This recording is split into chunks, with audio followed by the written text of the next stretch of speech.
Hi, this is Jennifer Terri and welcome to a Philippine Travel Update. Kumusta kayo? Today is August 11. Let's start with some positive news. The Philippines economy has improved now. Our GDP for the second quarter of this year faced a growth of 11.8%.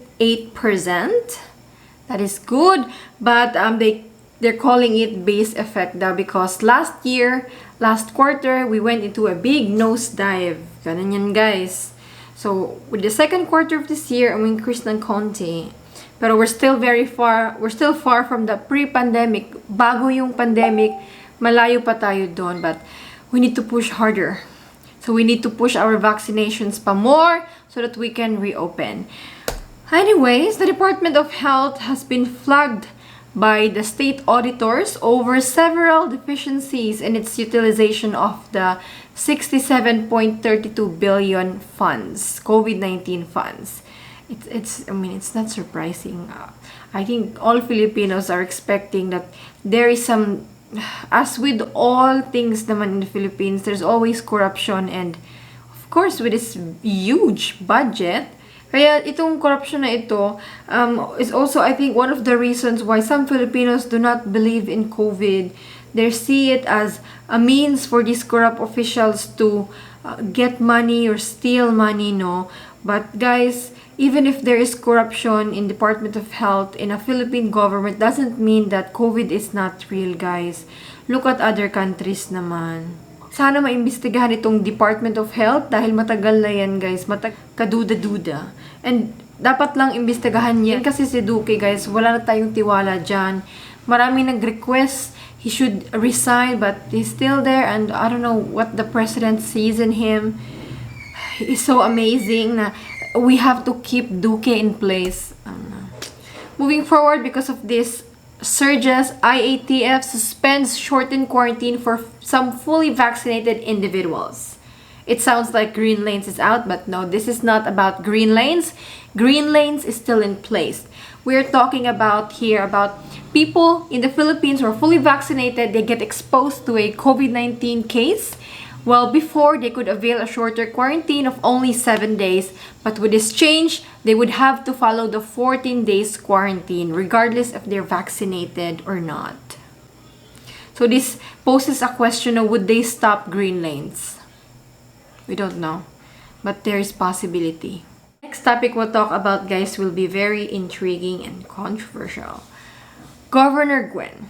We haven't talked about her for a long time now. Governor Gwen, Governor Gwen, she has been a staunch supporter of having a shorter quarantine for international arrivals because it's economical, it eases the emotional and financial burden for Filipinos and balikbayans coming to the Philippines who are traveling because of emergency essential reasons. Because of the Delta surge in the Philippines, her name has been brought up by a technical advisory group member of the IATF. That's Dr. Edsel Salvania. Dr. Edsel Salvania he's big on IATF, guys. You notice that whenever COVID-19 is being talked about, the threat of Delta variant is being talked about, he's always there, speaking directly to the president. Well, he said something to Miss Gwen, about this Delta variant. Let's read. We explained to the President that if a person contracts COVID-19 during his or her flight, a 10-day mandatory facility-based quarantine would neutralize almost all risks of bringing in a new variant of concern to the Philippines. We recommended testing on a 7th day, and then additional 4 days at LGU. But Cebu wanted to test people on arrival and monitor them at home, which was inconsistent with our recommendation. That is true, guys. Remember, around May, June, that was the time when Cebu was a big issue because Cebu had their own protocol. There were 2 instances where all international arrivals in Cebu na divert sa Manila. You remember that? If you have been following this channel, you would know. Talagang sinubaybayan niyo yan, guys. Sinubaybayan natin ang nangyari sa Cebu, diba? At the end, while Cebu had to follow the 10 days quarantine, it was the order of the president.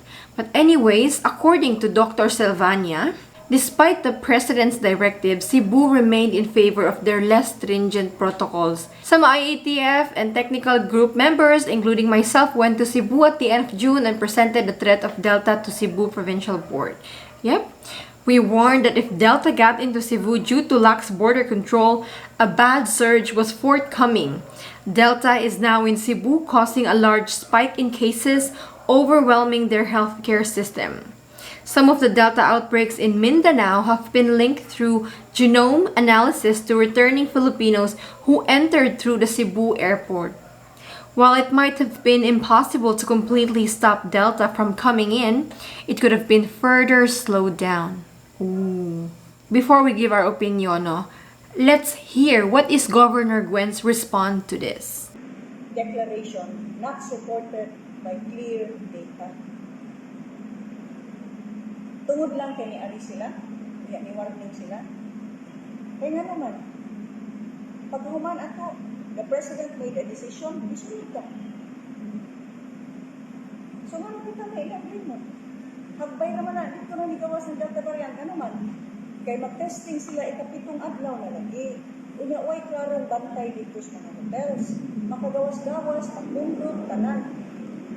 Unya, nagkuhang ko dito sila, kay divert sa flights, naabot na itong Tarlac, naabot na okay na ito. Hindi pa nagkuhan niya, maghunong, ani nga po, sa kapas ko naman. These are horror stories. Mahunong sa hotel, mahutanag na ako may lugar, tumuha, balik na adro ko sa sunod. That was how chaotic it was dito nila. So how dare you blame Cebu? You better back up your statement with clear data because we have our own data to refute you.